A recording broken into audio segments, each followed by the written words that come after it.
Welcome. Welcome viewers. You are watching Tube Science Learning Academy. Tube Science Learning Academy official YouTube চ্যানেলে তোমাদের প্রত্যেককে স্বাগত জানাই। সবচেয়ে বড় কথা হচ্ছে আমি এর আগের দিন একটা ভিডিও করেছিলাম এবং সেখানে আমি ভ্যাকেন্সি স্প্লিটের কথা বলেছিলাম। তো সেই ভিডিওটা দেখা মাত্রই প্রচুর ক্যান্ডিডেট তারা আমার বিরুদ্ধে জারণ করে, কারণ স্বাভাবিক, কারণ কেউই চায় না যে আমি ওখানে একটা কথাও বলিনি যে এরকম একটা ইনফরমেশন এসেছে বা পাচ্ছি। আমি বললাম এটা হতে পারে, তার কারণ তুমি যদি দেখো বিভিন্ন রিক্রুটমেন্ট গুলোকে, আমরা তো সমস্ত রিক্রুটমেন্টের মধ্যেই মানে যুক্ত থাকি, ফলে আমরা দেখতে পাচ্ছি যে এইরকম একটা কনসেপ্ট বিভিন্ন পরীক্ষার মধ্যে সরকারের কিন্তু দেখা যাচ্ছে।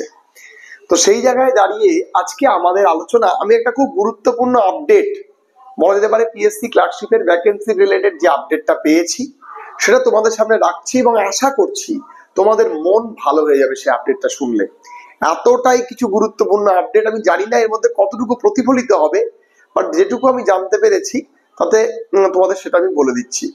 প্রথমে একটা কথা বলি, পিএসসি ক্লার্কশিপ পরীক্ষায় যারাই তোমরা পাস করবে বা করবো বলে ভাবছো, মনে রাখবে তোমরা নিজেদের মতো করে প্রিপারেশন করো। কারণ যদি তোমরা তোমাদের প্রিপারেশন লেভেলকে না সেই স্তরে নিয়ে যাও তাহলে কিন্তু বিপদে তোমরাই পড়বে। প্রথম কথা আমি একটা কথা বলে দিচ্ছি যে তোমরা যত দিন যাবে মনে রাখবে তত সমস্যা, তত কিন্তু সময় কম পাবে। তার কারণ 2023-এর ক্যান্ডিডেটদের খুব দ্রুততার সাথে নিয়োগ করার সম্ভাবনা কিন্তু বর্তমানে দেখা যাচ্ছে। এবার একটা কথা বলি, পিএসসি ক্লার্কশিপের মধ্যে দুটো এরিয়া চলে এসছে, একটা 2023-এর ক্যান্ডিডেট নোটিফিকেশন, একটা 2024-এর নোটিফিকেশন। এবার সবচেয়ে প্রশ্ন চিহ্ন যে 2024-23 যেহেতু পরপর হচ্ছে, ভ্যাকেন্সি স্প্লিটের কি কোনো সম্ভাবনা নেই। যেটুকু জানা গেছে পিএসসি আধিকারিকের তরফ থেকে না, কোনো রকম কোনো সম্ভাবনা নেই। এবং মোটামুটি যেটুকু জানা যাচ্ছে যে 2023-এর, আমি ওই জন্যই দেখবে 3-4 দিন পর ভিডিওটা করছি, তার কারণ আমার কাছে ইনফরমেশনসটা নেওয়ার প্রধান লক্ষ্য ছিল, ইনফরমেশনসটা না নিয়ে তোমাদেরকে আমি বলবো না। তো মোটামুটি যেটুকু আমরা জেনেছি বিভিন্ন সূত্র মারফত, তাতে আমরা জানতে পারছি 9000 প্লাস ভ্যাকেন্সি থাকার সম্ভাবনা 2023-এ।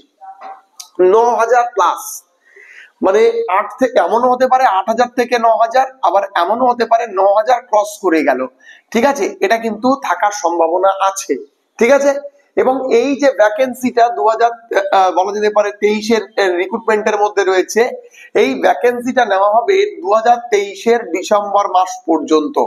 কোথা থেকে বলো দেখি, 2019-এর যে রিক্রুটমেন্ট হলো সেই রিক্রুটমেন্টের পরবর্তী, এই রিক্রুটমেন্টটা হয়েছিল 2019-এর ডিসেম্বরের আগে অব্দি।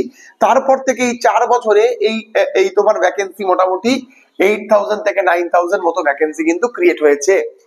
এবার প্রসঙ্গক্রমে তাহলে অনেকজন প্রশ্ন করতে পারে, তাহলে 2024-এ কি কোনো ভ্যাকেন্সি থাকবে না? দেখো, যেটুকু আমরা আপডেট আমরা বলতে পারি যে এখনই 3000 প্লাস ভ্যাকেন্সি কিন্তু অলরেডি রিপোর্টেড। এবার তোমরা অনেকজনে বলছে আর মজা হচ্ছে নাকি, এই পশ্চিমবঙ্গে এত ভ্যাকেন্সি একবারে পড়ার পর, দেখো ব্যাপার আছে, যেটুকু ইনফরমেশন জানি না কতটুকু সত্য, তবে ইনফরমেশন যেটুকু পাওয়া গেছে যে তোমাদের 2024 থেকে 2024 এর মধ্যে এবং 24-এর পরবর্তী মানে ডিসেম্বর অবধি, এই যে তোমাদের পরবর্তী যে ভ্যাকেন্সিটা আছে না, এই যে 2024-এর, এটা নেওয়া হবে 2024 থেকে 2024-এর ডিসেম্বর অবধি।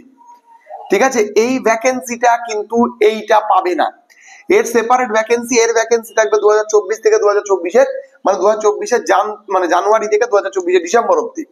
এবং দেখা যাচ্ছে যে এই ভ্যাকেন্সি প্রায় 3000। এবার তুমি বলতে পারো এত ভ্যাকেন্সি কেন? তার কারণ যেটুকু জানা গেছে যে হিউজ অ্যামাউন্ট অফ রিটায়ারমেন্ট, ঠিক আছে, যেটা রিটায়ারমেন্ট রিসেন্টলি হয়েছে 2024 সালে, সেই জন্য 2024 সালে, এবার তুমি বুঝতেই পারছো যদি লোক নিয়োগ না করা হয় তাহলে 26 সালে একটা ইলেকশন আছে, তার আগে বিভিন্ন কাজকর্মের ব্যাপার আছে। এবং যেটুকু জানা গেছে যে প্রাথমিক তোমার হচ্ছে আমাদের পাবলিক সার্ভিস কমিশন কর্তৃক যে আমাদের কাছে রিপোর্টেড ভ্যাকেন্সি আছে, তো আমরা দেবো না কেন?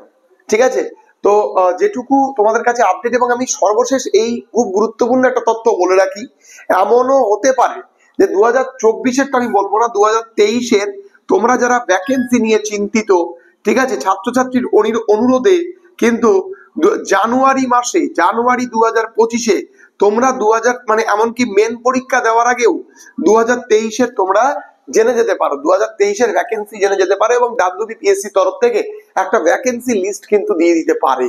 ঠিক আছে, এবার এইরকমই কিন্তু একটা টেন্টেটিভ কনসেপ্ট কিন্তু আমি পাচ্ছি এবং যা তোমাদেরকে বললাম।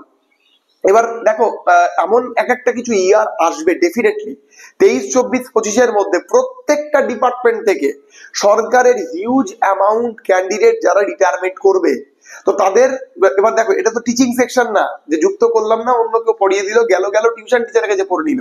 এটা এমন একটা সেক্টর যার মাধ্যমে গভর্নমেন্ট নিজস্ব বলা যেতে পারে কাজ ইমপ্লিমেন্টেশন করে। তো সেই জায়গায় দাঁড়িয়ে ডিপার্টমেন্টে হিউজ অ্যামাউন্ট ক্লার্কের শূন্যপদ রয়েছেই। তো ফলে পরবর্তীতে তুমি 2023-এ যেমন পাচ্ছ, 24, 25, 26 পর এমনও হতে পারে যে 2025-এর নভেম্বর যেতে তুমি 25-এর একটা ক্লার্কশিপের নোটিফিকেশন পেয়ে যেতে পারো।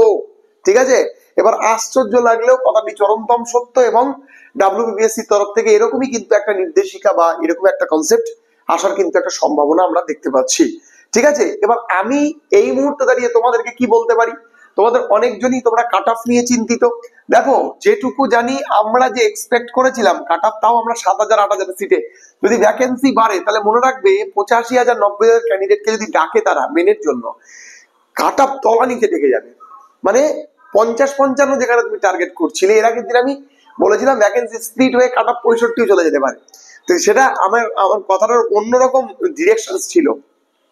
ঠিক আছে, কিন্তু মানে এখন যেটুকু জানতে পেরেছি 8 থেকে 9,000 যদি ভ্যাকেন্সি থেকে যায়, তোমাদের কাট অফ 50-এর নিচে চলে যাবে ইউআর ক্যান্ডিডেটের কাট অফ, যা কোশ্চেন লেভেল ছিল। ঠিক আছে, তো সেই জায়গায় দাঁড়িয়ে আমি একটা কথাই বলবো যে খুবই ভালো খবর এবং খুবই তোমার বলা যেতে পারে একটা গুরুত্বপূর্ণ আপডেট, যে আপডেটের মধ্যে দিয়ে তুমি তোমাকে নিজেকে সেই স্তরে উন্নতি করতে পারবে যার মাধ্যমে আমি বলতে পারি কি যে হ্যাঁ তুমি একটা ভালো কিছু পেতে চলেছো।